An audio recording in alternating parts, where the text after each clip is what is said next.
Lunedì 20 novembre, buongiorno Sicilia da Michele Cucuzza. E da Emanuela Corsi, buongiorno. Oggi in primo piano il femminicidio di Giulia, sì o no alla carne coltivata, ancora sul ponte, scopriremo pure delle storie inedite, e poi la nascita di una biblioteca nel bosco, nel parco dell'Etna. Ma innanzitutto la notizia del giorno: ci vorranno 10 giorni almeno per l'estradizione dalla Germania in Italia di Filippo, il giovane che ha ucciso Giulia con 20 coltellate. Mi sembrava un figlio perfetto, ha commentato il padre del femminicida, Nicola Turretta, ed è stato il vostro bravo ragazzo, ha ribattuto la sorella Elena Cecchettin, sorella della vittima. Ieri c'è stata una fiaccolata a Vigo Novo, il luogo di nascita e di residenza di Giulia, ma anche in Sicilia c'è stata subito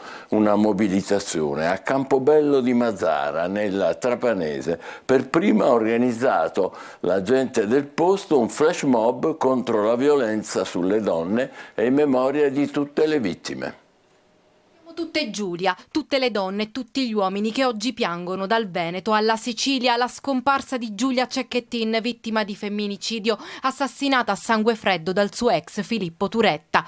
A Campobello di Mazara, nel Trapanese, è stato organizzato in brevissimo tempo davanti al sagrato della Chiesa Madre un flash mob, un momento intenso di riflessione seguito da una preghiera e da un minuto di silenzio. Questa comunità, terribilmente scossa come tutti, ha voluto per prima rendere omaggio a Giulia e a tutte le donne vittime di violenza, uccise barbaramente da chi un tempo diceva di amarle. Ti voglio bene vuol dire voglio il tuo bene, ha detto un commosso Don Pietro Pisciotta, parroco a Campobello, da sempre figura di riferimento per i suoi parrocchiani. Chi ti vuole bene ti lascia libera di scegliere, ha spiegato ai moltissimi giovani invitati a partecipare dalla locale sezione della Fidapa, promotrice del flash mob. Abbiamo coinvolto i ragazzi, i bambini, i giovani, e sono corsi in effetti numerosi, perché pensiamo che solo da loro possiamo iniziare e dobbiamo fare qualche cosa sempre e comunque insieme a loro. Erano oltre 100 sulla scalinata della Chiesa Madre, tra adulti e giovanissimi, e tutti tenevano stretto in mano un filo rosso che idealmente li univa.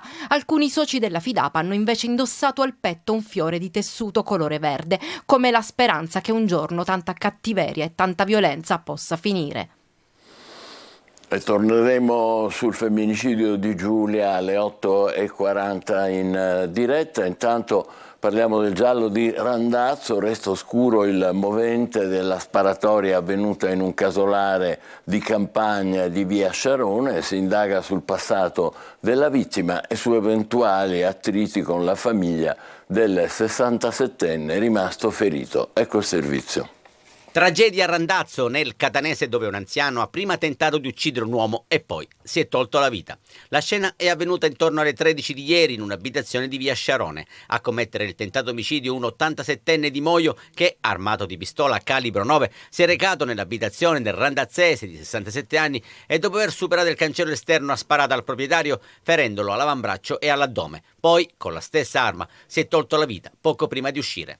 Il ferito è stato trasportato in elisoccorso all'ospedale Cannizzaro di Catania, dove è entrato in codice rosso. Al trauma center del nosocomio è stato sottoposto ad un intervento. Secondo quanto si è appreso, l'uomo non sarebbe in pericolo di vita ed è rimasto vigile e cosciente. Sul posto sono intervenuti i carabinieri della compagnia di Randazzo che indagano sul momento, cercando di ricostruire le personalità delle due persone coinvolte nel tentato omicidio-suicidio e le loro frequentazioni. Al momento si escludono collegamenti con la criminalità organizzata.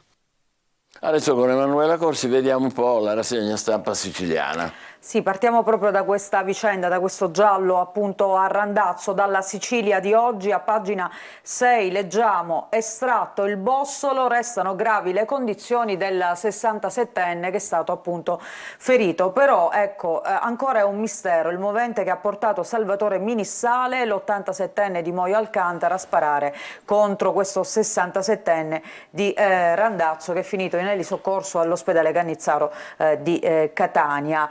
A trapelare è solo il fatto che Salvatore Minissale avesse dei precedenti ma risalenti a molti anni indietro e difficilmente collegabili con i fatti appunto odierni. E ancora pare che circolano queste voci, sembra che la pistola fosse persino munita di silenziatore. Questa è un'altra novità, tanti interrogativi che appunto solo le indagini dei carabinieri della compagnia di Randazzo potranno chiarire. Andiamo a vedere invece la prima pagina della Sicilia. Oggi il tema, l'argomento trattato da tutti i giornali è questo: il silenzio uccide, l'ultimo femminicidio, il disperato appello del padre di Giulia, donne denunciate, la sorella intanto attacca Salvini, violenza di Stato, l'assassino preso a Lipsia, l'estradizione sarà rapida. Spinta bipartisan, mercoledì intanto ci sarà il sì alla nuova legge e poi c'è ancora oggi, sempre sulla Sicilia, la testimonianza di Vera Squatrito, madre di una ragazza che era stata uccisa dal fidanzato, la morte di Giordana Di Stefano, morta come Giulia. Questo nel taglio alto. Poi vediamo altre notizie, sempre sulla Sicilia di oggi, la fotonotizia dedicata alla finale degli ATP Finals di Torino, vince Djokovic, il maestro e l'allievo. ATP Finals, un Djokovic perfetto spegne il sogno di Sinner. Nole, sei un'ispirazione per tutti noi. Vediamo altre notizie, intanto la convention di Forza Italia a Taormina che si è conclusa ieri, la consacrazione per Marco Falcone. Forza Italia è il piano B in vista del no a Cuffaro per le prossime elezioni europee. Lui, voti in tutta Italia. Per quanto riguarda la manovra finanziaria, no di pensioni e affitti brevi, test appunto per la manovra. C'è ancora l'anatema del Papa in prima pagina sulla Sicilia, la povertà è uno scandalo, ieri la giornata appunto mondiale della povertà dei poveri. E poi notizie di cronaca a Caltabellotta, lite tra disperati nella tendopoli, immigrato ucciso a calci e bastonate. Andiamo a vedere appunto questa notizia. Aggredito a calci, pugni e bastonate muore un marocchino senza tetto. La lite esplosa in una tendopoli abusiva che ospita immigrati stagionali. Solidarietà, colletta alimentare in Sicilia, le donazioni aumentano del 22%, leggiamo ancora in questa pagina, un grande cuore, si fa un bilancio della giornata appunto della colletta alimentare di 2 giorni fa. La prima pagina invece della provincia di Catania, si parla dei solarium, ecco come si presenta il solarium di San Giovanni Licuti oggi, addio ai solarium tra le luci natalizie. Però è un'altra domenica balneare a Catania anche dopo lo smontaggio della piattaforma. Spiaggetta nera, sempre gettonata, rimossa la struttura di Piazza Sciascia e tra non molto il comune però dovrà programmare la nuova stagione. Intanto qui vediamo la tintarella di novembre a San Giovanni Licuti. Ci sono gli irriducibili che continuano a prendere il sole, dove da un paio di giorni però è stata rimossa l'ampia passerella. In penna con lo scooter sequestrato e posta un video. Un 54enne è stato così rintracciato e denunciato dai carabinieri. Sarà un effetto, leggiamo, emulazione, sarà che la madre dei cretini è sempre incinta. Fatto sta che è diventato virale sui social un altro video che mostra appunto un 54enne catanese con dei precedenti di polizia impennare con il suo scooter, che tra l'altro era stato appunto sequestrato e quindi è stato trovato e fermato. Andiamo a vedere ancora Catania, una movida più sicura, nel fine settimana scattano ancora i controlli e le sanzioni. Il Giornale di Sicilia, la fuga è finita, ora la verità. Filippo Turetta si è fermato senza benzina lungo un'autostrada tedesca, entro 10 giorni sarà estradato in Italia e dovrà spiegare come e perché ha assassinato la povera Giulia. La cattura appena 24 ore dopo il ritrovamento del corpo dell'ex fidanzata. Lo strazio di Papagino, l'amore vero non picchia, non uccide.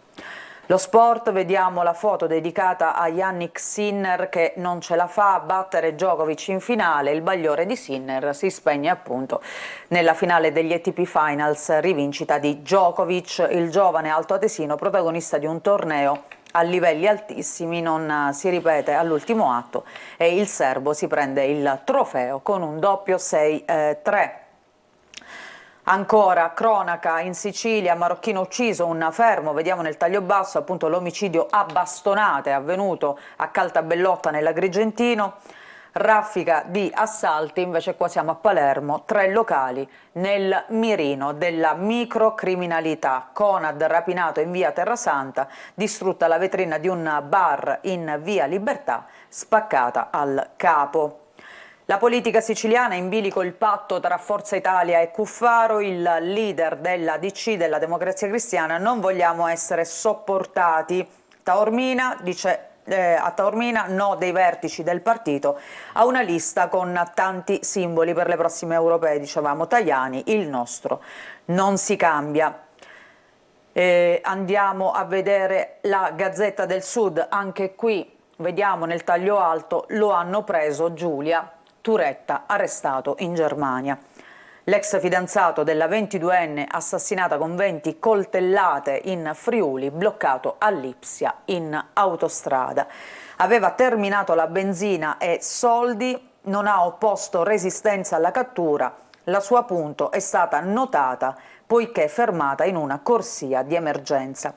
Recuperato un coltello spezzato, intanto nel luogo del ritrovamento del corpo il dolore del padre della vittima.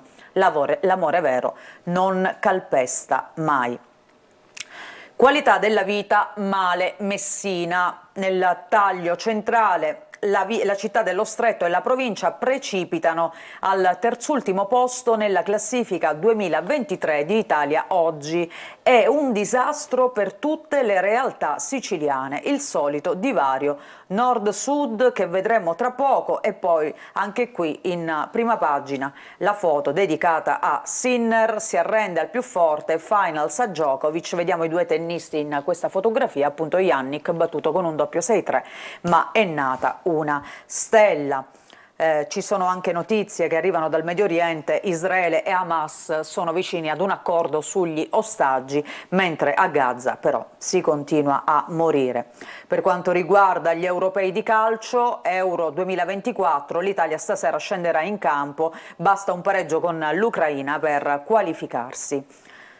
Vediamo questa notizia di Messina, questo report, dicevamo, di Italia Oggi in collaborazione con La Sapienza di Roma. La provincia di Messina è al terzultimo posto per qualità della vita, un salto all'indietro di 9 posizioni. Più in basso ci sono solo Caltanissetta e Crotone, il solito spot per il centro-nord. Il sud va all'inferno e troppi indicatori non convincono. E qui ci sono poi tutti i punti per cui Messina appunto è al terzultimo posto di questa classifica. Emergono alcune contraddizioni: siamo tra le province con meno reati, ma ultima per sicurezza sociale. E poi al primo posto invece c'è Bolzano, seguita da Milano e da Bologna. Le 9 province siciliane in generale sono relegate molto in basso. Abbiamo visto che c'è anche Caltanissetta appunto che non brilla. Le europee, si incrina questo patto tra Fratelli d'Italia e Cuffaro. Da Taormina i vertici del partito chiudono all'ipotesi di una lista con tanti simboli. Categorico Tajani: noi il nostro non lo cambiamo, e cresce il peso di Marco Falcone all'interno appunto del partito. Il governatore: non tollererò che forze politiche della maggioranza facciano interventi pubblici contro il mio governo. E ancora l'intervento sempre di Tajani: noi il vero centro di gravità permanente in Italia. In apertura ha annunciato borse di studio anche in memoria della povera Giulia Cecchettin. Tra poco vedremo meglio appunto questa drammatica vicenda. Ci fermiamo qui per la rassegna stampa siciliana, fra poco gli altri quotidiani. State con noi, buongiorno Sicilia.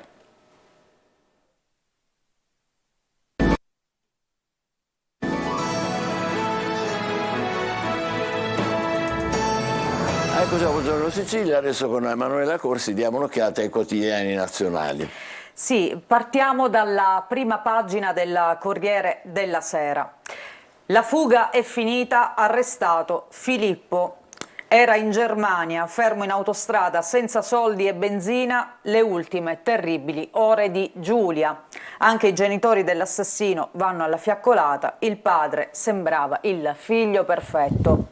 Il papà della vittima dice: ragazze invece denunciate, questo è l'appello del papà di Giulia. E poi c'è la lettera della sorella: non chiamateli più mostri, sono figli del patriarcato, queste le parole dure appunto della ragazza. C'è un appello in questo articolo di Beppe Severnini: ma gli uomini non capiscono. E ancora lei, lui e il buio dentro una storia 2 anni dopo. Vediamo altre notizie e poi approfondiremo chiaramente quello che è il tema del giorno. Intanto Sinner d'applausi, ma il re è Djokovic, ATP Finals sconfitto dal numero 1 dal mondo al 7° titolo da maestro. Per quanto riguarda la crisi in Medio Oriente, ostaggi, l'accordo adesso è più vicino, però è stata dirottata una nave nel Mar Rosso, l'annuncio da fonti in Egitto. Andiamo intanto ad approfondire la storia dell'ultimo femminicidio, la lunga agonia di Giulia. Dall'esame del video e delle lesioni, l'ipotesi che la ragazza sia stata caricata nel bagagliaio ferita, ma era ancora viva e poi sarebbe stata uccisa. A Fossò la prima aggressione ripresa appunto dalle telecamere, ferite su mani e braccia nel tentativo appunto di difendersi. Ancora andiamo a vedere, a Vigonovo per Giulia c'è stata questa fiaccolata, folle fiaccole, anche i genitori dell'assassino vanno in coda al corteo. La sorella Elena risponde ad un post di Salvini che chiedeva il carcere a vita, però se colpevole. Quindi questa, diciamo, questa prudenza nel definirlo colpevole, e lei risponde: anche questa è violenza. Ma intanto andiamo a ripercorrere le tappe di quello che ha fatto Filippo prima di essere arrestato. Partono da Vigonovo, erano le 18 di questo sabato, di sabato scorso. Giulia esce di casa a Vigonovo e sale sulla Fiat Grande Punto Nera di Filippo. Siamo in Veneto. Poi alle 23:30 a Fossò una telecamera riprende l'aggressione di Filippo e Giulia. Siamo sempre a sabato. Poi vediamo qua il percorso, prima in blu e poi in blu si riferisce al sabato, da domenica in rosso vediamo che il tragitto che fa questo grande punto del ragazzo. Quindi domenica 12 Filippo, vediamo che si libera del corpo di Giulia e lo trascina in un dirupo vicino al largo di Barcis, e già siamo in Friuli Venezia Giulia.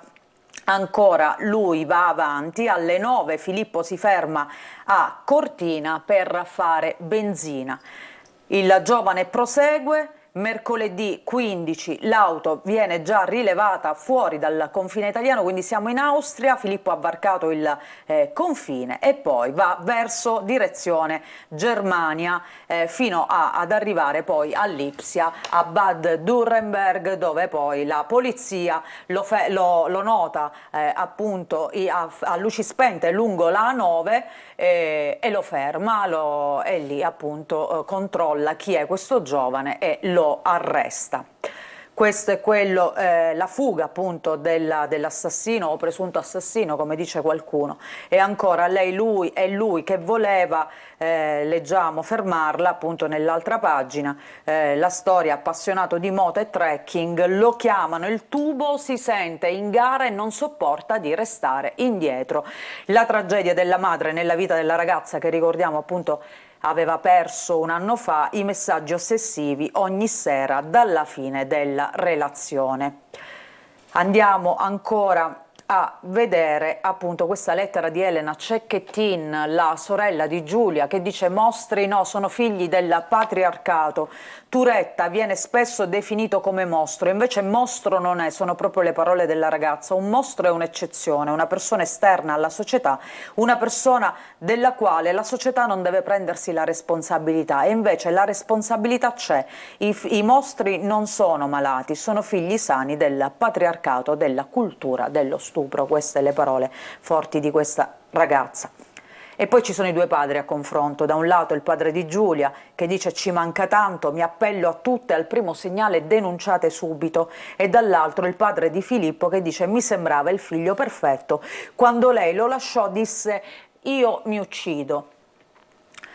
E la stessa cosa la fa anche Repubblica, quindi cambiamo quotidiano, anche qui i due padri a confronto. Nicola Turetta: mi sembrava un figlio perfetto, non lo giustifico ma andrò a trovarlo, questa è la posizione della famiglia, mentre Gino Cecchettin dice: non provo odio, spero viva a lungo in modo da capire quello che ha fatto. Vediamo la prima pagina allora di Repubblica, che apre con: il killer aveva un piano. La fuga di Turetta finisce in Germania, senza soldi e benzina, si arrende alla polizia. Accettata l'estradizione, Giulia è stata uccisa con 20 coltellate. Gli inquirenti lavorano sulla premeditazione, usati scotch, sacchi e contante. Il ministro Valditara, a seguito di quanto accaduto, ha annunciato che ci sarà un'ora alle superiori per educare alle relazioni. Restiamo nella prima pagina, vediamo altre notizie. C'è anche la guerra in Medio Oriente, ovviamente il video che accusa Hamas, gli ostaggi nell'ospedale al-Shifa. Vediamo ancora all'interno di Repubblica la cattura di Filippo, la fuga finisce in Germania, senza soldi né benzina. Era sfinito, era vicino a Lipsia, fermo in autostrada a fari spenti dopo i 1000 chilometri fatti in 7 giorni. Non ha opposto resistenza, ha portato in cella Dalle, ha detto sì all'estradizione. Tajani: basteranno un paio di giorni, ma i tempi però pare che potrebbero allungarsi. E qui vediamo un'immagine invece della fiaccolata che si è svolta proprio nel paese di Giulia, Vigonovo. 20 coltellate. Leggiamo ancora l'agonia di Giulia nell'auto quando l'ha abbandonata, era già morta, e poi 7 giorni vissuti da fantasma e il sospetto che qualcuno possa averla aiutato. Chiaramente ora bisogna capire cosa è successo e cosa racconterà questo ragazzo. La famiglia, la battaglia della sorella di Giulia, inutile piangere, e attacca appunto il ministro Salvini per questa prudenza eccessiva. Vediamo ancora la replica di Salvini che dice corregge il tiro: mi pare evidente chi l'abbia uccisa, ecco, mentre prima parlava di presunto assassino, poi ha corretto appunto la sua affermazione. Andiamo ancora a vedere, ecco, questa proposta del governo: nelle scuole arriva l'ora per educare alle relazioni. Valditara vuole in aula psicologi e influencer. Mercoledì le linee guida per il contrasto alla violenza di genere, 3 mesi di corsi alle superiori per insegnare anche quali sono le conseguenze penali, campagna di comunicazione con gli sportivi. Andiamo a vedere La Stampa. Ovviamente tutti aprono con questo caso: ragazze denunciate per salvarvi, queste le parole appunto del papà di Giulia, assassinata con 20 coltellate, ha lottato per difendersi. Finisce in Germania invece la fuga di Filippo, la ministra Roccella: la rivoluzione parta dagli uomini. E qui vediamo invece la fotonotizia per Djokovic che vince agli ATP Finals, grazie Torino. Il Giornale, ecco, il Giornale invece cosa scrive? Accusano il governo, non il killer, gli sciacalli del femminicidio. Filippo arrestato in Germania, la sinistra punta il dito sul maschilismo veicolato dalla destra. Ma i dati la smentiscono: nel 2023 ci sono meno donne vittime, e sarebbe un po' da analizzare effettivamente questa frase, anche sulla base dei numeri che invece sono sempre in crescita. La Verità sui femminicidi, che smentisce il PD, stessa cosa Libero, che quindi pone la questione, la sposta sul piano politico. L'uso politico di Giulia, dice Libero: in calo il numero delle donne uccise dai compagni, l'Italia sotto la media dell'Unione Europea, quindi possiamo anche forse festeggiare, non so. La Sicilia processa la destra patriarcale, ma solo questo governo ha agito. No, per la precisione, i femminicidi in effetti nel 2023, che ancora non si è concluso, sono arrivati a 83, scusate, mentre l'anno scorso erano stati 88. Non è certamente, come dire, un bel successo il fatto che siano 83, è sempre un numero veramente preoccupante. Facciamo una pausa, adesso guardiamo un po' il meteo e poi dopo ci occuperemo subito dei nostri argomenti con i nostri ospiti. State con noi, buongiorno Sicilia. Bentrovati da Clara Ventura di Trebi Meteo, giornata di lunedì che vedrà tempo discreto sul nostro territorio con più nubi in serata sulle regioni del nord e qualche nuvola anche su quelle tirreniche dove sarà possibile qualche locale goccia di pioggia. Alta pressione dominante sul territorio siciliano, avremo dunque ampi spazi soleggiati in un contesto di assoluta stabilità atmosferica con cielo sereno o al più di tanto in tanto sarà possibile il passaggio di qualche lieve velatura. Temperature massime diurne che non andranno oltre i 21-22 gradi. Situazione che resterà pressoché invariata anche nella giornata di martedì. Avremo ancora prevalenza di sole in un contesto stabile e asciutto, ma poi nella seconda parte della giornata nuvolosità in graduale aumento con qualche locale goccia di pioggia prevalente sul settore occidentale. Valori massimi diurni che localmente guadagneranno qualche grado. Con questo è tutto, dettagli maggiori sull'app di Trebi Meteo. A me la cipolla non piace. Meno male. Fatelo a casa, buonissimo. Sì, vi ricordo che tutti i giorni prima del telegiornale c'è chi la vuole cotta alle 13 e alle 19:30 naturalmente su questa rete, su Antenna Sicilia. Do il benvenuto al nostro ospite che è il presidente di Coldiretti Sicilia, Francesco Ferreri. Buongiorno e benvenuto. Buongiorno. Abbiamo in collegamento Luca Coscioni, dell'associazione Luca Coscioni, Lorenzo Mineo, al quale do il benvenuto, se è già pronto. Buongiorno Mineo. Allora, la Camera ha già approvato... Buongiorno a lei, a chi ci ascolta. La Camera, dicevo, ha approvato il divieto di produrre e vendere carne coltivata, si dice così, non è la carne artificiale, la carne coltivata. E l'Italia è il primo paese che introduce questa restrizione, quindi è vietato produrre e commercializzare alimenti e mangimi derivanti da colture cellulari, tessuti di animali vertebrati. È vietato anche l'uso del termine carne perché per prodotti trasformati contenenti proteine vegetali. Intanto si viene a sapere che il 51% degli italiani comunque riduce il consumo di carne per questioni varie, comprese le questioni ambientali. Perché siete contrari alla carne coltivata? Ma intanto partiamo dal punto di vista che la carne, per come la conosciamo, è qualcosa che viene allevata nelle aziende ovviamente zootecniche, fa parte ovviamente della nostra tradizione ed è elemento imprescindibile della dieta più importante che conosciamo al mondo, che è appunto la dieta mediterranea. Ovviamente andare a produrre in maniera chimica, utilizzando appunto dei acceleratori, dei sistemi che ovviamente bioreattori, che ovviamente utilizzano acqua, utilizzano energia, utilizzano sicuramente anche degli ormoni che, come ben sappiamo, in Italia non sono più ammessi, in tutta Europa non sono ammessi ovviamente per la produzione di carne. Va a cambiare quella che è la dieta mediterranea, uniformando una dieta che sicuramente a livello globale può fare solo e esclusivamente danno. In più, in tutto questo non sappiamo quali sono i risvolti dal punto di vista appunto salutistico, perché quello che ovviamente andiamo a mangiare oggi non è detto che domani si possa scoprire che ci sono un sacco di problemi, che può provocare tantissime altre malattie. Da un punto di vista antropologico l'uomo esiste e è oggi quello che conosciamo perché è quello che mangia. Se andiamo a cambiare la base di una dieta, ovviamente andiamo a cambiare l'uomo per quello che è. Chissà cosa diventeremmo. Allora, Lorenzo Mineo dell'Associazione Coscioni, in collegamento, voi avete denunciato l'altro giorno in piazza a Montecitorio un'aggressione addirittura della vedova che sarebbe stato aggredito dal presidente Prandini, che è il presidente di Coldiretti. Che è successo? Allora, guardi, questo deve chiederlo della vedova. Io sento un leggero ritorno, ma provo ad andare avanti.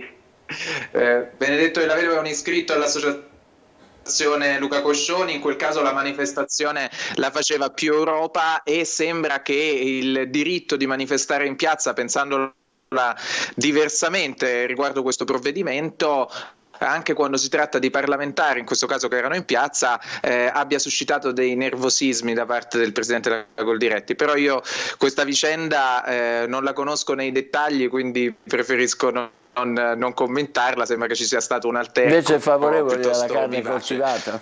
Voi siete favorevoli alla carne coltivata?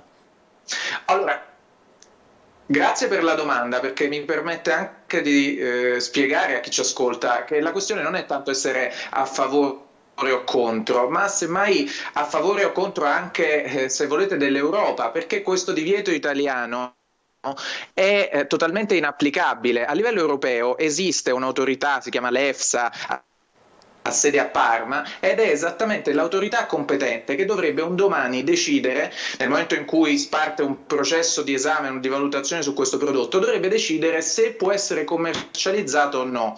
Al momento, infatti, la carne coltivata semplicemente non è ancora commercializzabile.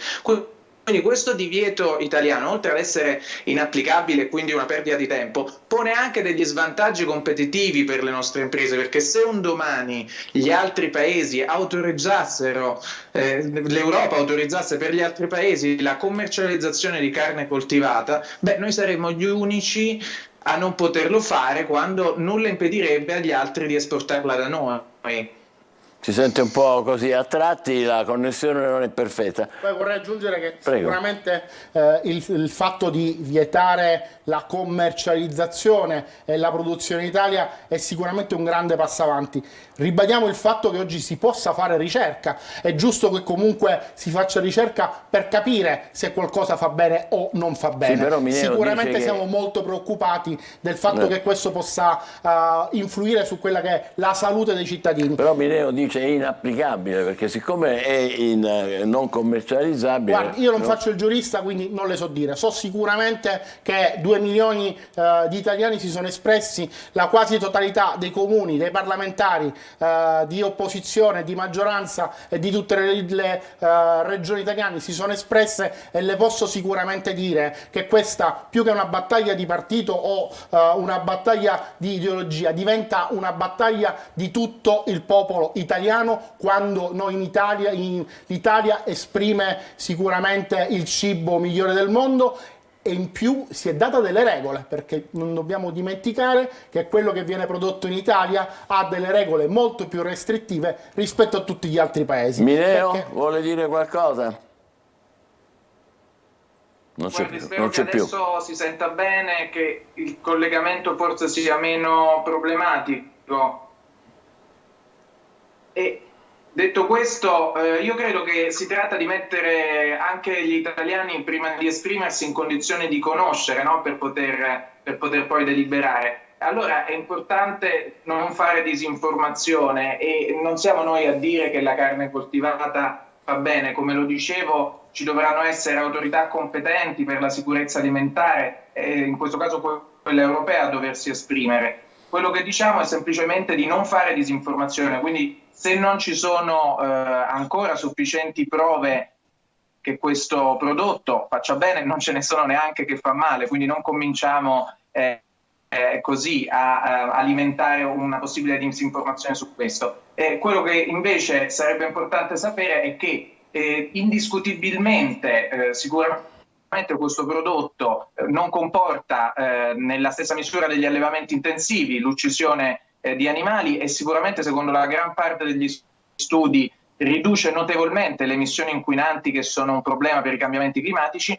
Quindi non si capisce perché dover fare questo ostracismo contro un prodotto, e la ricerca, che se ne dica, inevitabilmente viene danneggiata nel momento in cui si vieta la produzione, quindi è un settore che non ha futuro, è un settore dove non si fa ricerca. Che replica? Che io sono molto contento che negli ultimi anni la gente si avvicini alle aziende agricole, aziende zootecniche che oggi sono aperte ai cittadini, aziende vitivinicole, aziende che producono olio, che ospitano migliaia e migliaia di persone che vogliono vivere un'esperienza agricola, e si rendono conto che molte volte quello che si racconta, quello che passa con immagini molte volte fin troppo violente, non sono la realtà, non sono la realtà di quello che ha fatto questo grande paese dal punto di vista agricolo, che per anni, per millenni ha rappresentato con la sua migliore agricoltura la sua più importante economia, che ha stimolato economia, quindi denaro, arte, cultura e tutto quello che riguarda il nostro grande Quindi paese. il vostro sì è anche di carattere economico, insomma. Ma il carattere economico, guardi, se noi perdiamo la zootecnia e perdiamo l'agricoltura, ricordiamoci che perdiamo il territorio.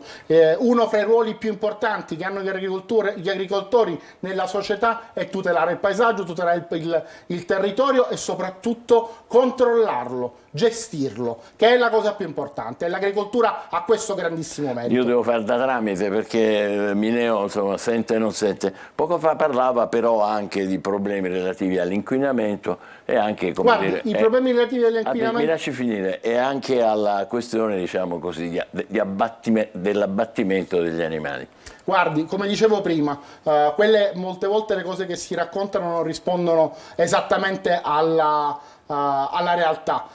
Il discorso che per quanto riguarda l'inquinamento è tutto da vedere e non è proprio esattamente come ci viene raccontato. Rispetto all'abbattimento degli animali, anche su questo discorso, molte volte le immagini che passano sono molto più violente, sono molto più invasive rispetto a quella che è la realtà. Ricordiamoci che l'essere umano, da quando esiste, ha sempre avuto una dieta equilibrata e ha sempre comunque mangiato proteine di origine animale e vegetale. Mi ha potuto ascoltare o ho avuto delle difficoltà negli ultimi minuti? No, ho potuto ascoltare, ma qui non si tratta di dire che si fare tutta l'erba un fascio. Gli allevamenti intensivi sono una parte della realtà, non diciamo che tutti gli allevamenti in Italia sono allevamenti intensivi. Semmai la questione è un'altra, è la libertà di scelta per il consumatore e per il cittadino. Quindi un consumatore che decidesse magari di non mangiare carne perché è contrario all'uccisione di animali in massa, ma di magari consumare un prodotto che invece è prodotto in laboratorio, ma a partire, spieghiamolo, dai tessuti muscolari, dai tessuti grassi dell'animale, ecco, magari con l'acquisto di carne coltivata quel consumatore potrebbe mangiare carne. Quindi si tratta di tutelare anche la libertà di scelta e di consumo del cittadino e non di tutelare soltanto una categoria. Uno potrebbe mangiare un giorno quella coltivata e un giorno quella non coltivata. Guardi, mi piace molto l'italiano e quando si parla di coltivazione, per me la coltivazione si fa a terra, quindi non sicuramente dentro un bioreattore o dentro qualsiasi altra cosa, inserendo ovviamente quelli che sono prodotti chimici che sono necessari a farla crescere. Quindi parliamo di ormoni, immagino di poter parlare di antibiotici e di tutte quelle cose. Secondo me la carne coltivata, più che carne, parliamo di un farmaco, quindi dovrebbe avere le stesse diciamo restrizioni per le produzioni che hanno i farmaci. Io non sono un esperto, però non si ricava delle staminali. Le staminali sono cellule. Sono cellule però coltivate dentro un bioreattore dove dentro ci vanno degli ormoni, ci vanno dei prodotti chimici, immagino ci vada un po' di energia, immagino ci vada un po' di acqua, che è ben diverso rispetto a quella che è la carne. Ma poi parliamo di carne, parliamo di latte, parliamo di uova, parliamo di polli, perché poi il sistema ovviamente quando si comincia con uno si allarga su tutto il resto. Mineo, ho sentito un po' tu queste reazioni? No, credo di no. Guardi, non ho sentito bene, se può ripetere. No, vabbè, adesso non è che stiamo lì a ripetere. Comunque, le ragioni per le quali, diciamo così, c'è un no secco da parte di Ferreri, anche il fatto di dire noi abbiamo fatto questo da sempre e questo continueremo a fare, senza ormoni, senza antibiotici, dice, più che mangiare carne coltivata mangeremo medicinali in sostanza. No, guardi, non è così, ma soprattutto lasciamo che ad esprimersi su questo siano le autorità competenti. Io lo ripeto, prima sentivo parlare anche della questione di consumo energetico legata ai bioreattori. Allora dovremmo anche parlare dall'altra parte di tutto quello che è l'inquinamento che può essere prodotto normalmente dagli allevamenti e di quanto i gas serra che vengono da questo tipo di situazioni contribuiscono poi al cambiamento Mi scusi, climatico. la interrompo Io anche credo perché il che collegamento qui, non sia è perfetto, discutibile, Mineo. non possiamo deciderlo noi, ma dovrebbero deciderlo Vabbè, degli in ogni caso scienziati. rimane il fatto che il Parlamento ha già votato per il momento il divieto di produrre e vendere carne coltivata. Ringraziamo i nostri ospiti, la Ringrazio voi. situazione rimane aperta per chi è naturalmente contrario, ma invece chi si occupa direttamente di questa attività come la Coldiretti Sicilia è ampiamente favorevole. Grazie ancora. Grazie State mille. con noi, fra poco parleremo del femminicidio di Giulia. State con noi, buongiorno Sicilia.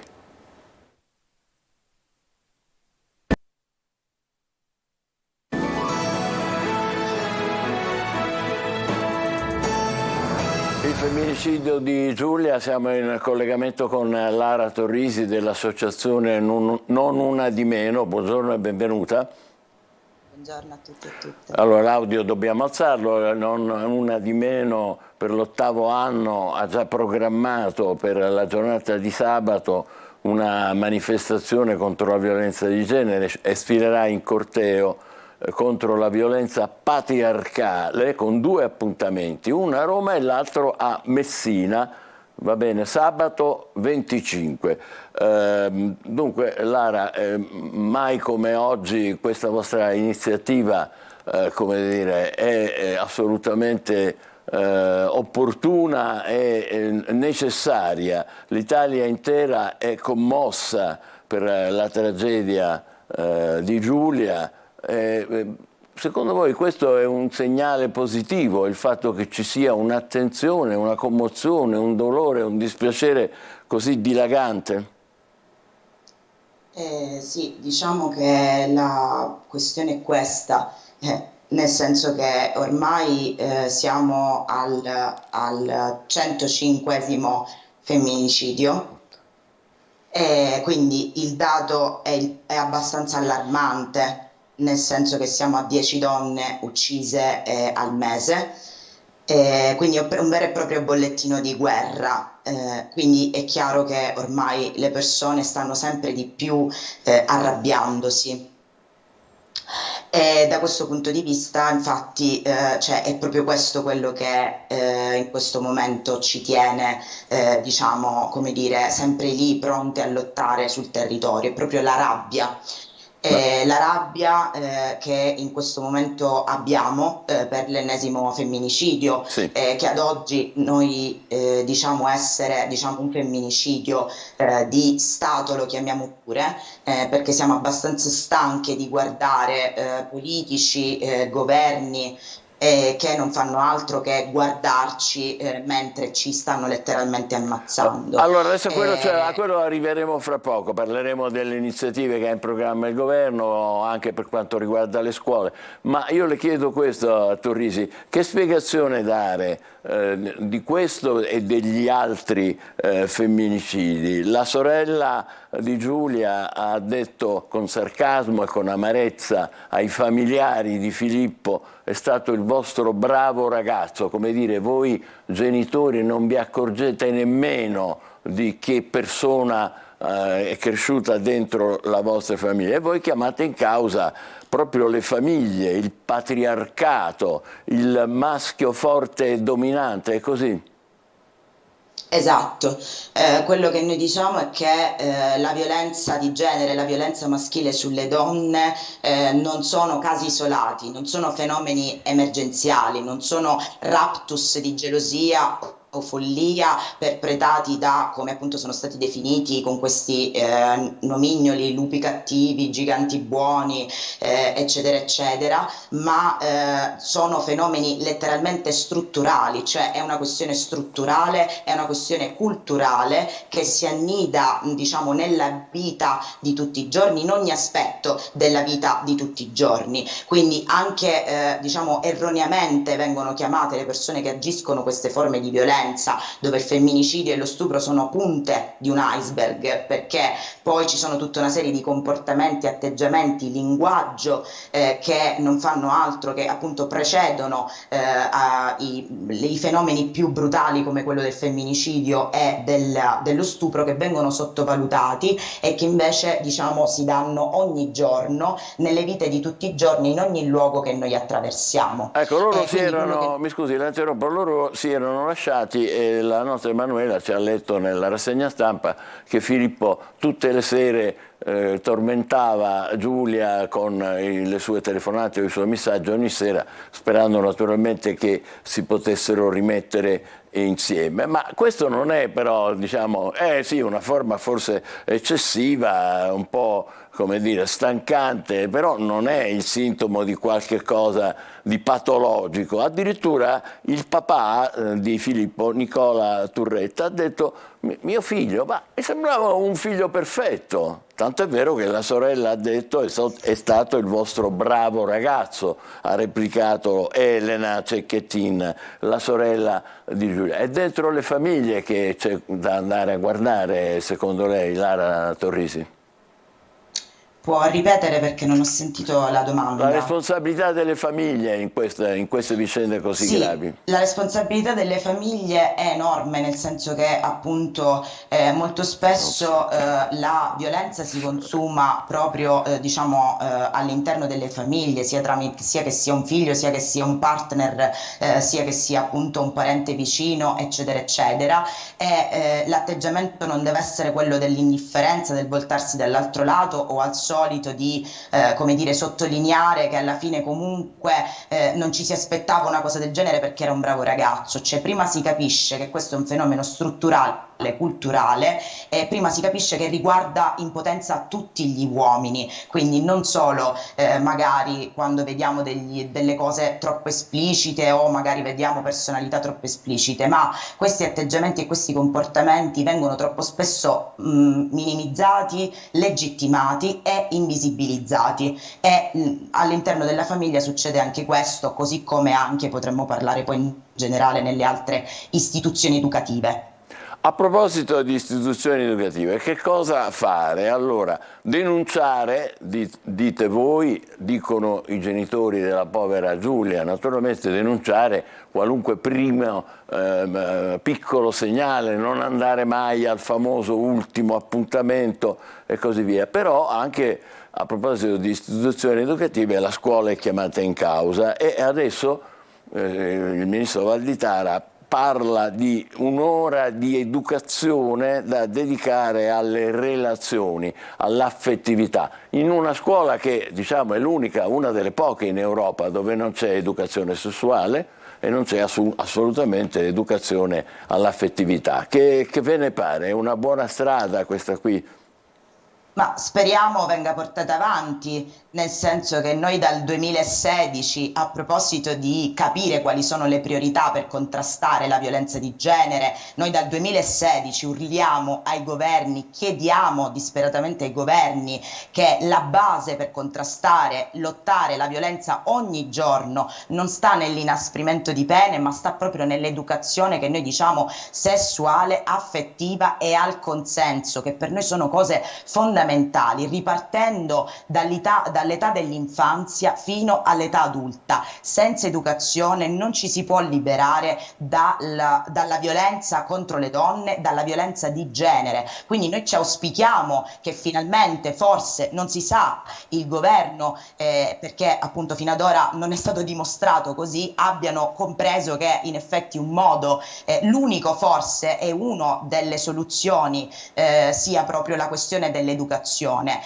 Portarla ovunque. Noi parliamo di educazione nelle scuole, nelle università, ma anche formazione nei luoghi di lavoro, formazione per le forze dell'ordine, formazione per il personale pubblico e amministrativo, formazione anche per tutti coloro che decidono di accogliere il punto 15-20-22, quindi nelle farmacie, nei bar. Ogni volta che una donna magari riesce a trovare un approdo per denunciare denunciare una violenza, chiedere aiuto, ci sia del personale, ci siano delle persone che siano formate rispetto a questo. Che siano in grado di dare ciò di cui ha bisogno la donna. Senta, c'è ancora un'idea che ha manifestato la Presidente del Consiglio, ha detto oltre il codice rosso al Senato noi presenteremo un disegno di legge per le donne in pericolo, appunto, più una campagna di sensibilizzazione che sarà fatta nelle scuole, di cui abbiamo appena parlato e che più o meno riusciamo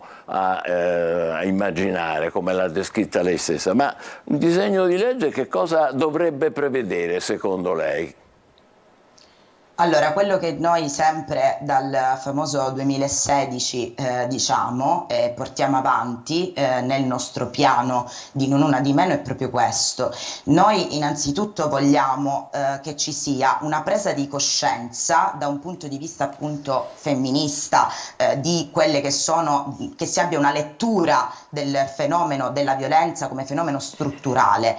Quello che noi vogliamo sono non l'inasprimento delle pene o non so come dire, punire quando già la violenza è stata commessa, ma per noi un disegno di legge che contrasti la violenza di genere deve prevedere la prevenzione, la sensibilizzazione, dicevamo prima l'educazione, ma anche i finanziamenti ai centri antiviolenza, alle case rifugio e anche ai consultori, cioè ridare centralità ai consultori che una volta erano proprio degli spazi sicuri dove le donne andavano e riuscivano a parlare delle violenze che subivano con le specialiste che c'erano, dove una volta le donne proprio si riunivano lì. Quello che chiediamo per contrastare la violenza di genere, che dovrebbe essere inserita in un disegno di legge che ancora oggi non c'è, è un reddito di autodeterminazione. Un reddito di autodeterminazione. Reddito di autodeterminazione, che cos'è? Quello che noi diciamo, nel senso che il governo da 2 anni a questa parte, diciamo, utilizza come misura economica quello che viene chiamato reddito di libertà, che per noi è letteralmente una pagliacciata, cioè si pensi che solamente in Sicilia possono averne accesso nell'ultimo anno 24 donne, perché i fondi disponibili da parte del governo sono 236.000 euro. Quello che noi diciamo che uno degli ostacoli principali quando appunto abbiamo delle donne che vogliono fuoriuscire dalla violenza è proprio questo, cioè quello che non hanno un'indipendenza economica, non hanno un diritto all'abitare, non hanno appunto diciamo delle risorse economiche che gli permettano veramente di fuoriuscire dalla violenza e di essere autonome. Quindi quello che noi diciamo è un reddito base, certo. Reddito appunto di autodeterminazione che permetti l'autonomia delle donne, perché uno dei gravi problemi che abbiamo è che molto spesso siamo molto anche con le mani legate e non riusciamo proprio a permettere alle donne veramente di fuoriuscire da una relazione violenta. Allora, io volevo, questa è una storia un po' particolare perché si parla tanto delle famiglie in questo caso, perché i ragazzi sono anche molto giovani e via dicendo anche la stampa si focalizza sulle famiglie sia della vittima che dell'assassino. Siamo di fronte al classico caso di una cultura patriarcale oppure no? Perché mi sembra che qui il patriarcato non c'entri assolutamente nulla. Forse ciò che emerge è proprio il ruolo educativo della famiglia che oggi viene a mancare con questi giovani. Forse anche il fatto di dire no ai figli che oggi sta venendo a mancare. Un genitore che dice no educa un figlio ad accettare quel no. Un no che domani potrebbe essere anche di una donna, come nel caso di Giulia, che non voleva più stare con questo ragazzo. Lei cosa pensa a questo proposito? È che questo ennesimo femminicidio, il caso che c'è dietro, è chiaramente diciamo frutto di un sistema patriarcale che viviamo ogni giorno. Basti pensare alla possessività, basti pensare a tutta una serie di campanelli di allarme. È chiaro che in questo ognuno deve fare la propria parte, perché poi potremmo elencare altri casi di femminicidi eccetera, dove non è solo la famiglia ma sono anche gli amici molto spesso che sono complici, che si girano dall'altro lato, possono essere anche i vicini, come ci capita molto spesso di donne che subiscono violenza a casa, picchiate addirittura con le urla e i vicini si girano dall'altro lato. Quindi è tutto un sistema diciamo culturale, appunto, che noi definiamo patriarcale, dove a volte addirittura non si fa altro che minimizzare, legittimare le forme di violenza, le forme di possessività, dove a volte molto spesso si pensa che queste non sono forme di violenza perché magari non rappresentano stupri, non rappresentano violenze esplicite fisiche, ma quelle psicologiche, come appunto il controllo, la possessione, lo stalking, il pedinamento, sono forme di violenza frutto appunto e che hanno una matrice patriarcale, dove proprio con quello che noi diciamo l'educazione serve proprio a questo, a rintracciare, dargli un nome e visibilizzare. E riguarda tutti e tutte, nel senso non riguarda solamente la famiglia e basta, riguarda le persone che si hanno vicine, le persone appunto che magari sono sconosciute ma vedono magari episodi di violenza e non dicono nulla o addirittura legittimano questa questione. Ecco. Quindi il punto è veramente molto generale ed è ovvio che è frutto di questo sistema patriarcale che viviamo. Ecco, Lara, quello che le voglio chiedere io è com'è che ci siamo arrivati a questo? Mi permetto di chiederglielo perché personalmente appartengo a una generazione che, diciamo così, post 68, che ha vissuto per intero tutta la stagione del femminismo. Voi donne avete insegnato a noi uomini tantissime cose, tant'è vero che anche adesso ci saranno delle manifestazioni di uomini contro la violenza, quindi c'è una sensibilità, soprattutto da parte di una generazione, diciamo, non più giovane o giovanissima, una sensibilità che coincide esattamente con le cose che diceva lei.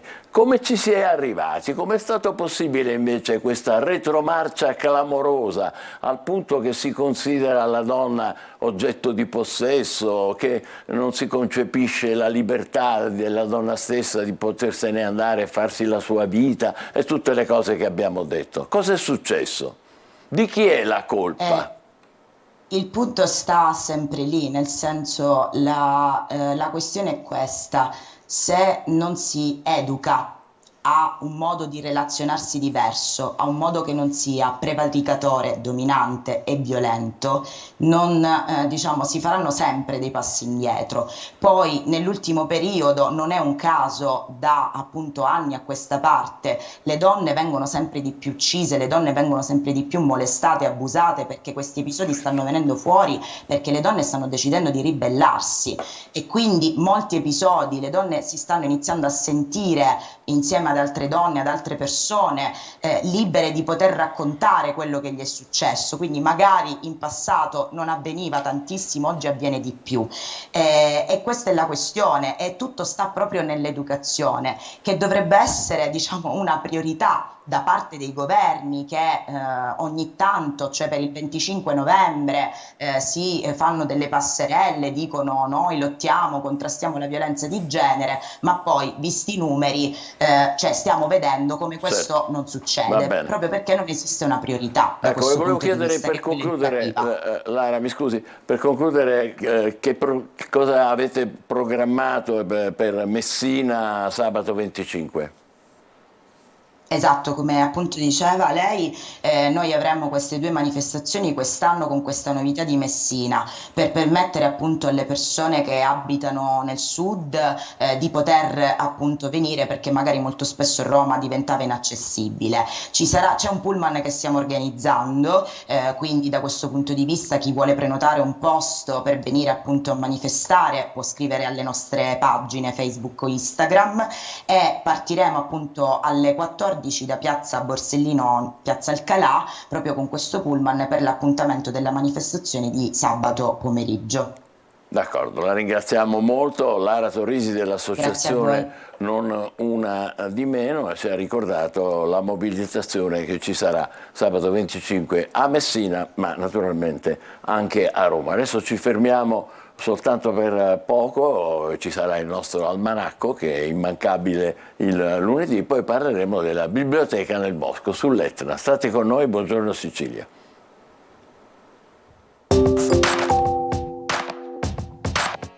Come eliminare il calcare della lavatrice? Basta preparare un misurino di sale grosso e aceto e fare un lavaggio a vuoto per rendere il cestello pulito e i tubi liberi dal calcare. Lo sapevate che dormire poco fa ingrassare? La mancanza di sonno può alterare i meccanismi ormonali, aumentando i valori della grelina, l'ormone che dà il segnale della fame, e riducendo quelli della leptina, la sensazione di sazietà. Chi dorme poco è spinto nel corso della giornata a mangiare di più.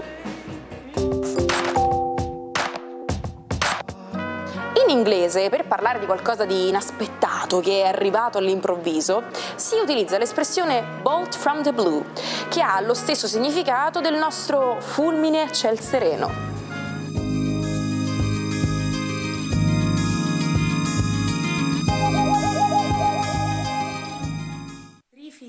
Trifilo. Stavamo precisando i cognomi. Il nostro ospite è Chiara Trifilò dell'associazione Chiaria. Chiaria. Buongiorno a tutti. Buongiorno a lei e benvenuta. Dobbiamo parlare della biblioteca nel bosco. Che bello, che cos'è? Allora, Casa della Capinera, che è un punto base per l'escursionismo a Trecastagni, che abbiamo la fortuna di custodire dal 31 luglio di quest'anno insieme al Consorzio Il Nodo e all'impresa Sustanza di Catania, stiamo creando un luogo dove si possa integrare tutela dell'ambiente, cultura e diritti.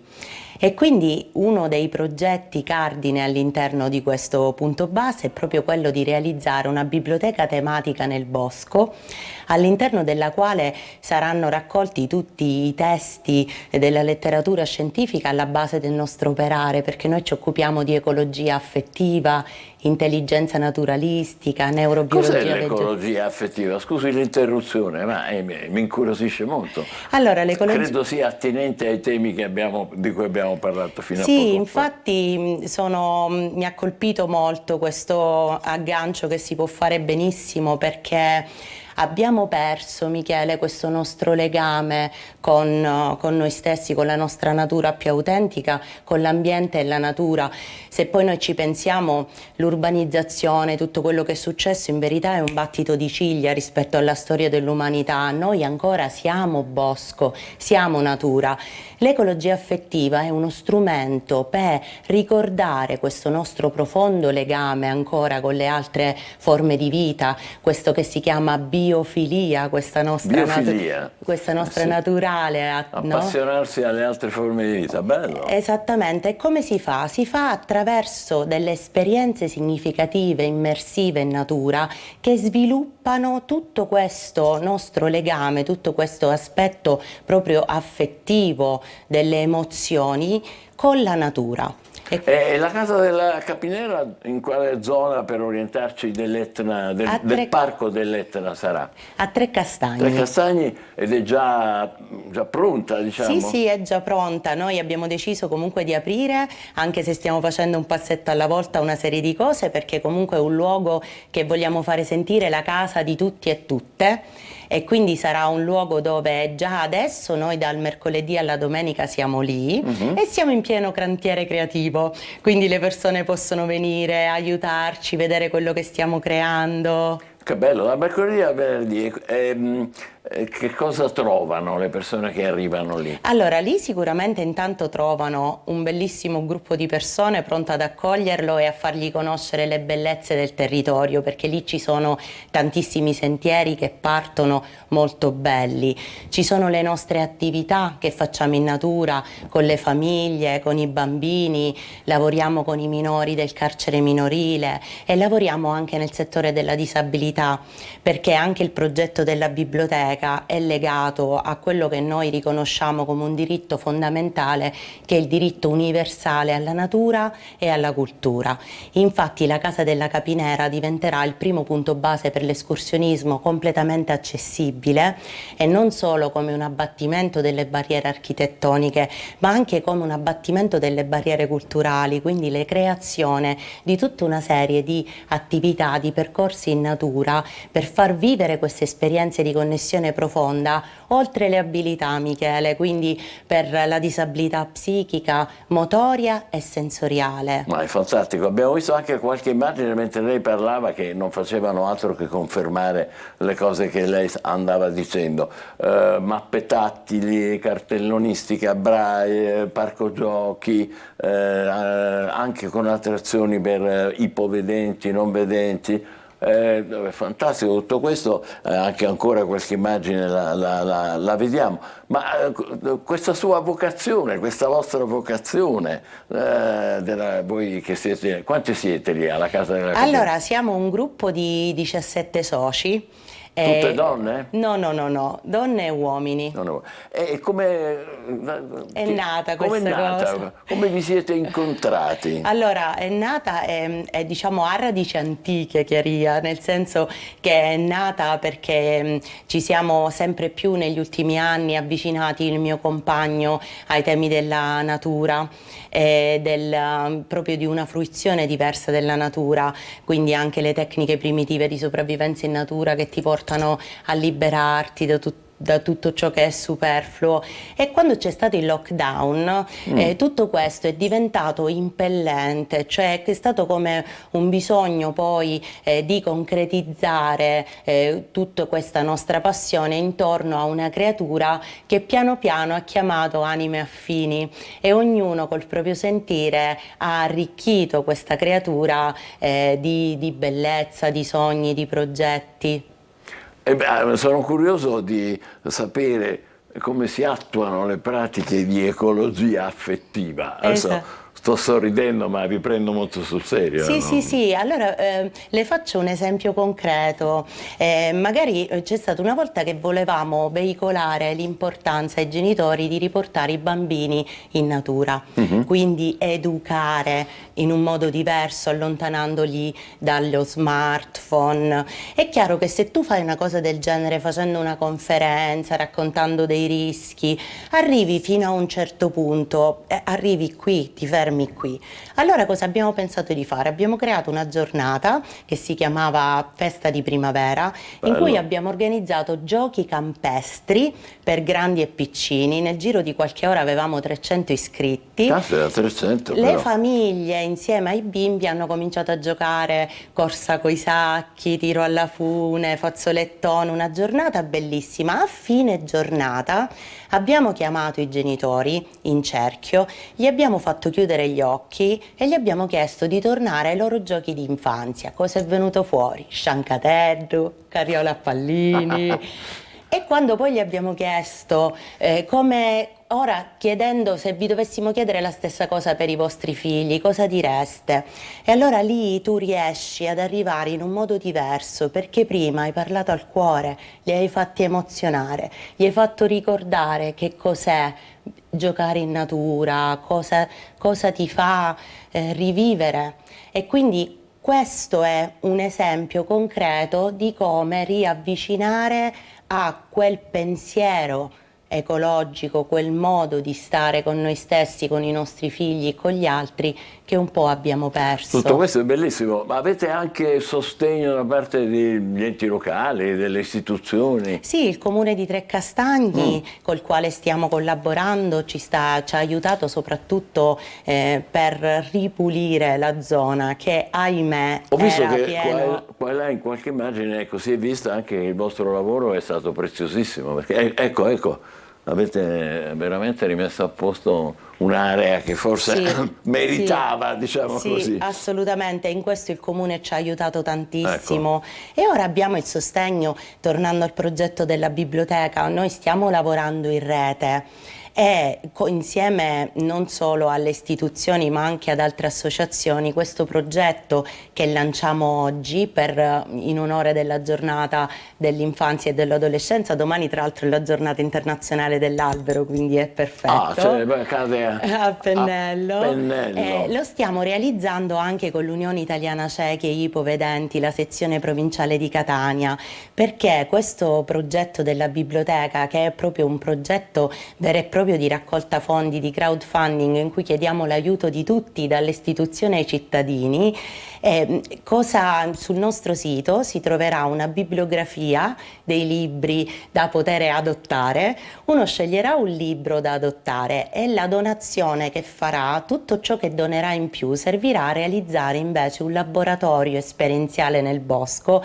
con bimbi non vedenti, ipovedenti gravi e loro coetanei vedenti, proprio di riavvicinamento, di scoperta della natura, che finirà con la realizzazione di libri sensoriali e tattili per i bimbi non vedenti, che arricchiranno di questa sezione la biblioteca. Beh, è assolutamente fantastico tutto ciò che ci ha descritto Chiara Trifilò, davvero complimenti. Bisogna fare assolutamente una puntata, una deviazione, si diceva una volta, alla casa della capinera, non mancate, nel Parco dell'Etna, zona di Trecastagni. Complimenti, grazie, buon lavoro e grazie. aggiornateci per le cose bellissime che avete in mente di fare. Ne abbiamo bisogno quando poi invece l'attualità ci porta a vicende drammatiche di tutt'altro genere. Adesso facciamo una breve pausa e poi ci occuperemo di altri argomenti. State con noi, buongiorno Sicilia.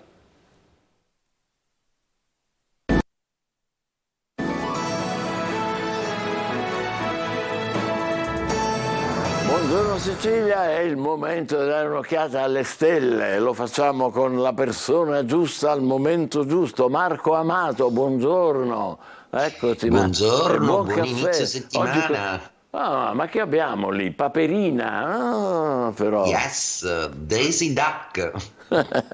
Grandioso, no? Non ne perdi una, fantastico. No, Oggi chi hai? oggi volevo essere delicato col femminile. Prego Marco, vai tu. Allora, ho scelto Paperina proprio perché volevo fare un delicato omaggio al femminile e parlare in maniera molto bella di una donna italiana che si è distinta per le sue doti canore, ma anche per la personalità sempre sobria ed elegante che ha sempre avuto. Parliamo appunto di Laura Pausini, una Toro a segno di Venere, ed ecco, Laura in questo momento è al centro dei riflettori proprio perché ha ricevuto un premio molto particolare, ovvero il Latin Grammy Awards, che significa allora è riconoscimento alle personalità di etnia latina che si sono distinte nel mondo.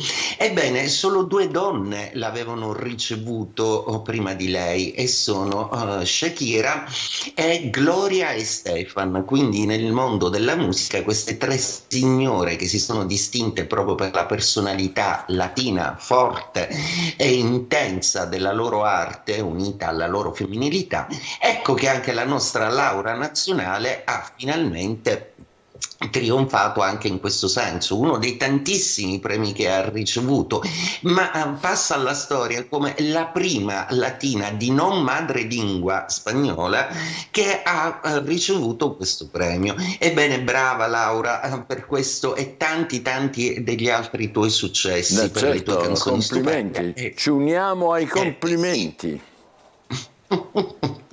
Se li merita tutto. Allora, è una Toro, quindi la situazione astrologica del Toro, che non è proprio delle migliori in questa epoca zodiacale, ha sicuramente un Giove che le porta fama, successo, una grande affermazione, ma anche un Urano che da 5 anni devasta un po' i dettami del Toro. Ecco, Urano è un uragano, è un pianeta che non può stare nel segno dei recinti, quindi l'epoca zodiacale non è delle migliori, ma finirà tra qualche tempo, quindi insomma ce la stiamo cavando bene. Il cielo si aggiusta, la luna oggi passa da Acquario a Pesci, si fa dolcissima, ma anche il sole crea un aspetto con Plutone molto bello, e tra poco, oggi è l'ultimo giorno del sole in Scorpione, finisce la stagione di questo segno d'acqua e da domani inizia quella del Sagittario, quindi di fuoco, una nuova energia zodiacale, quindi va bene un po' a tutti gli elementi, in particolare Ariete e Bilancia che si affidano un po' a Venere in Bilancia, e quindi l'attrazione polare tra Marte e Venere risulta assolutamente magnetica, mentre Acquario, Cancro e Pesci tendono un pochettino a essere più sentimentali finalmente, quindi a darsi un po' di più alle gioie dell'amore, passando anche per Leone e Gemelli, che tendono un po' ad avere delle riuscite ottime a livello comunicativo e carrieristico. Il Leone ancora ruggisce, ma da domani avrà delle enormi soddisfazioni. Per Vergine e Capricorno invece arrivano finalmente delle soluzioni economiche e pratiche, quindi è una buona settimana zodiacalmente parlando e speriamo che porti bene e che ci porti notizie belle piuttosto che delle brutture contro le quali dovremmo sempre combattere e mai abbassare la guardia. Buona settimana a tutti. Grazie anche a te, buon caffè, buona giornata caro Marco. Noi rientriamo in studio, abbiamo qualche notizia ancora, Emanuela? Abbiamo una notizia di musica perché, visto che ne parlavamo prima, però parliamo adesso di Morgan. Alta tensione a X Factor, lui è uno dei giudici. Morgan rischia il rosso per le parole su Fedez. Sky sta valutando l'espulsione, perché lui avrebbe dato del depresso al collega di giuria, ma non sarebbe l'unica, diciamo, butad appunto di Morgan. Allora, Fedez è stato mortificato sulla malattia e gli ha detto appunto sei troppo depresso. Ambra Angiolini, altro giudice, ha ricevuto una vaffa. Dargen D'Amico, altro giudice di X Factor, invece gli ha dato dell'ipocrita che lo ha liquidato definendolo venduto allo showbiz. E infine ce n'è anche per la conduttrice di X Factor, che è Francesca Michelin, che ha fatto una gaffa. Aveva chiesto la settimana scorsa com'era lavorare con Ivan Graziani, che però è scomparso nel 97. Lui questa cosa l'ha sottolineata più volte e nella puntata successiva appunto con sarcasmo le ha fatto fare una figuraccia. Ecco, questo è Morgan che appunto... Vedremo gli sviluppi e intanto torniamo nel passato. Lo sapevi che il 20 novembre del 45 si è aperto il processo, scusate, di Norimberga. Eccoli qua, guardate questi belli busti, tutti con i loro abitini. Il mondo intero chiedeva giustizia per gli orrori commessi nei confronti del popolo ebraico, di altre etnie e degli omosessuali. Questa vergognosa pagina della storia non avrebbe dovuto più ripetersi. Invece il 20 novembre del 1947 nell'abbazia di Westminster la principessa Elisabetta e il conte Filippo di Edimburgo pronunciano il fatidico sì.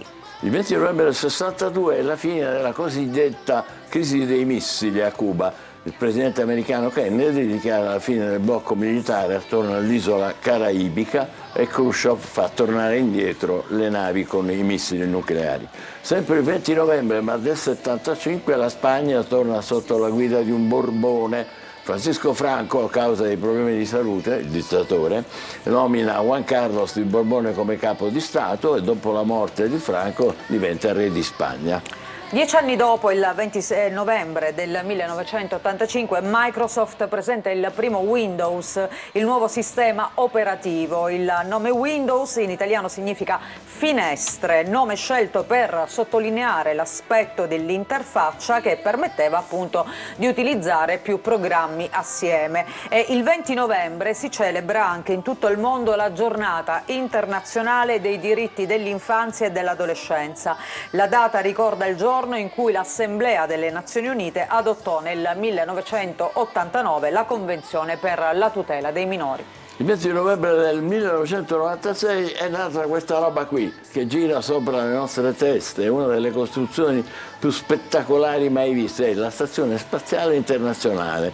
Sapete quanto è grande? Come un campo di calcio, ed è stata assemblata, è stata messa insieme pezzo dopo pezzo direttamente in orbita, la Stazione Spaziale Internazionale. Il 20 novembre del 2007 la leggenda diventa realtà. Quel giorno il ministro della cultura Rutelli annuncia il ritrovamento del Lupercale, il luogo dove Romolo e Remo vennero allattati dalla lupa. I Savoia battono cassa. Il 20 novembre del 2007 i Savoia fanno richiesta di un risarcimento di 260 milioni di euro per l'esilio attraverso una lettera che hanno inviato al Presidente della Repubblica di allora, Giorgio Napolitano, e al Presidente del Consiglio, Romano Prodi. Il 20 novembre del 2004 Laura Pausini, eccola qua, domina le classifiche con Resta in ascolto. Ne ha parlato un momento fa Marco Amato, torniamo a parlarne anche noi. Questo era il suo 7° album, realizzato anche in spagnolo, Escucha, vende oltre 5 milioni di copie. Noi ascoltiamo il singolo che anticipa l'uscita, dà il titolo allo stesso album, e grazie a questo poi lei ha vinto il Latin Grammy Awards, dove è stata nominata persona dell'anno. È la prima artista, la Pausini, non di madrelingua spagnola, e la terza donna in assoluto ad aver ricevuto questo prestigioso riconoscimento. Resta in ascolto Laura Pausini, restate in ascolto di Antenna Sicilia. Noi intanto ci vediamo alle 13:30 con il TG Sicilia e domattina con Buongiorno Sicilia. Buongiorno.